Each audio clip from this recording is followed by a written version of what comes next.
Hey guys and gals, it's your buddy Drew with Living History's Mysteries and Ferocious Feline Productions. You know, in recent days and weeks, we have talked about missing 411 cases, unsolved disappearances. We have talked about mysterious cryptids. We've talked about all the hoo-ha behind the eclipse.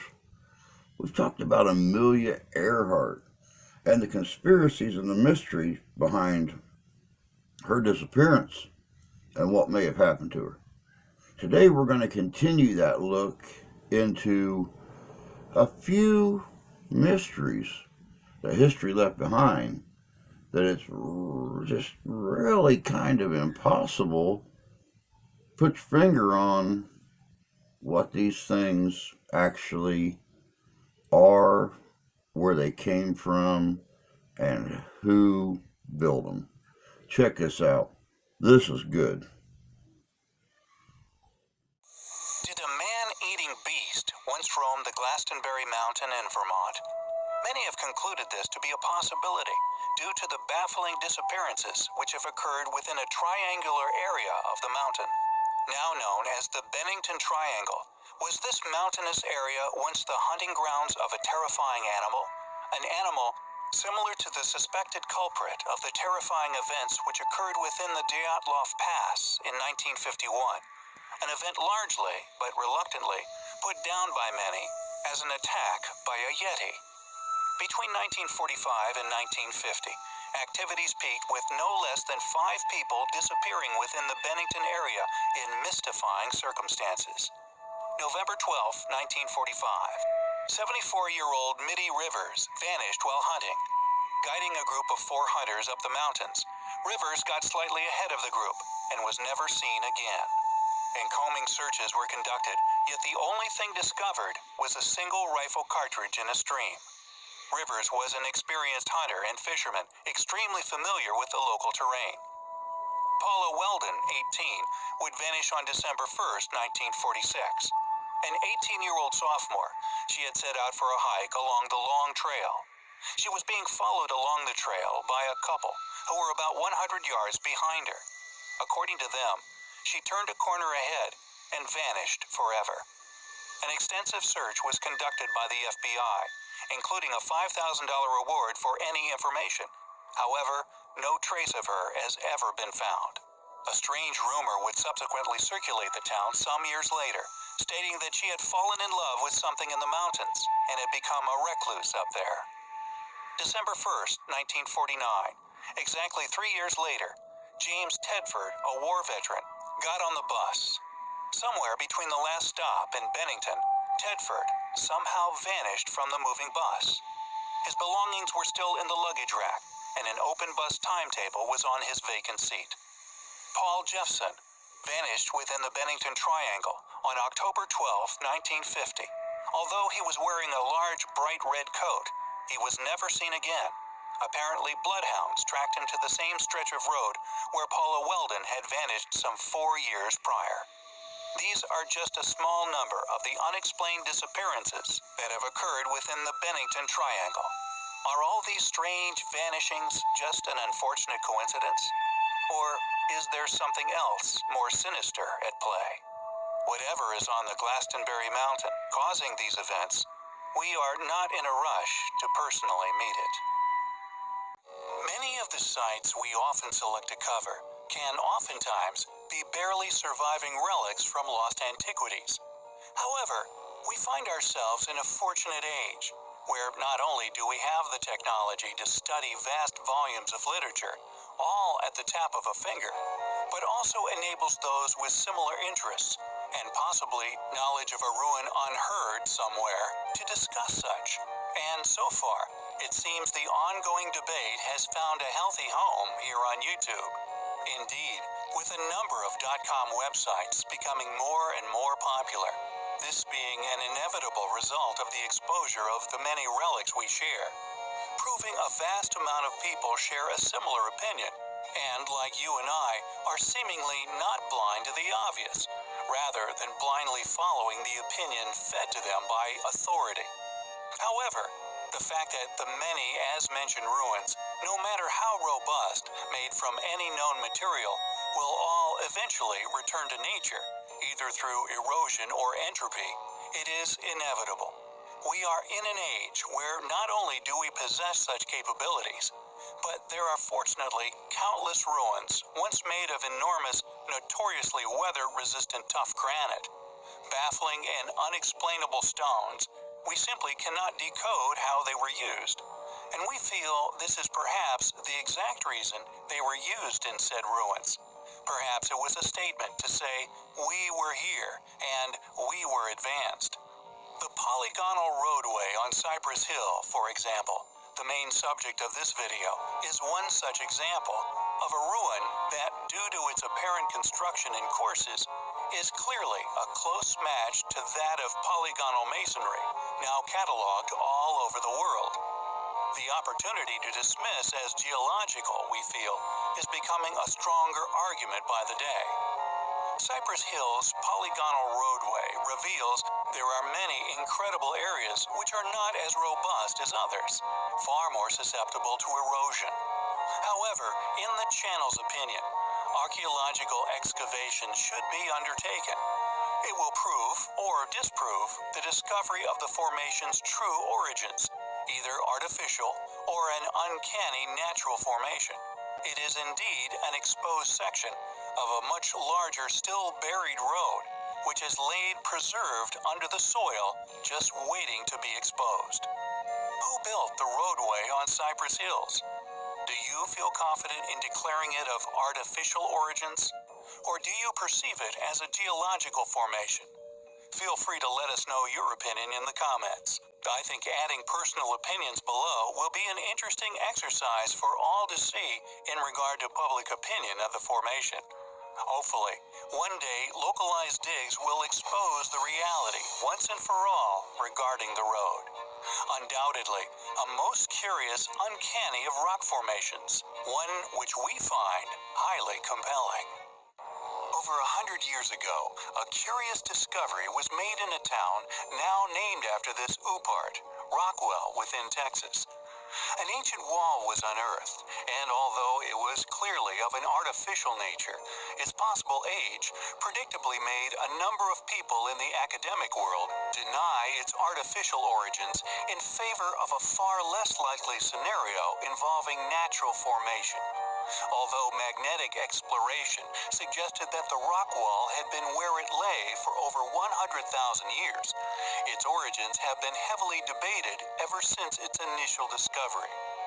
In 1852, farmers in Texas were digging a well when they discovered the wall. Conservative estimates have placed its creation some 100,000 years ago. Yet now, many believe it to actually be an antediluvian relic left by a now lost civilization some 200 to 400,000 years ago.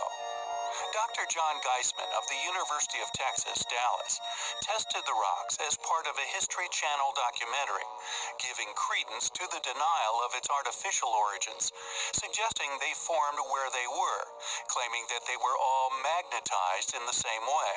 This tremendous age has led many to believe in modern paradigm, to deny a man-made origin, as this does to cooperate with the Bering Strait theory and currently upheld timelines in regards to evolution. However, there are others in similar fields who have found curious characteristics of the wall, which do indeed suggest artificial origins.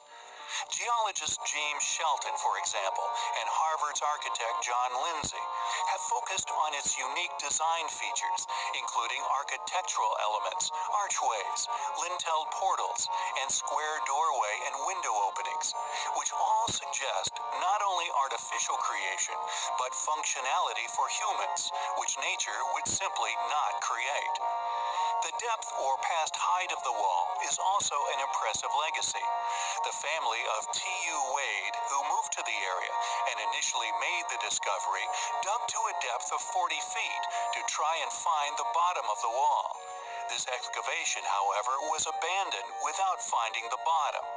Years later, in 1949, Mr. Sanders of Fort Worth took up the baton and continued excavational exploration of the wall, finding a number of megalithic stones at considerable depth and weighing several tons.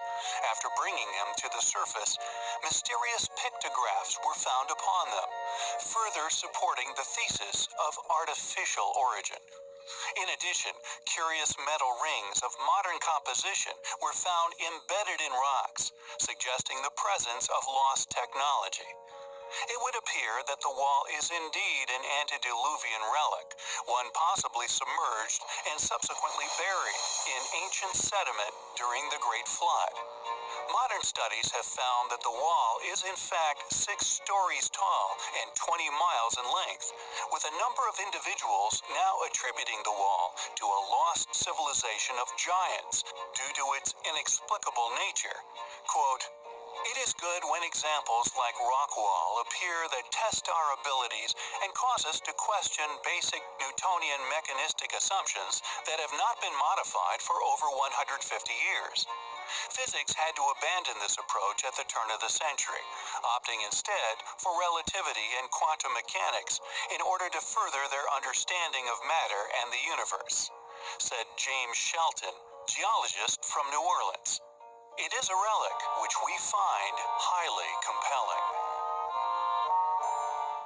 Lake Mead within Nevada, home to the famous Hoover Dam, one of the largest man-made concrete structures on Earth, and what many feel will be the last surviving remnant of our civilization's existence on this planet.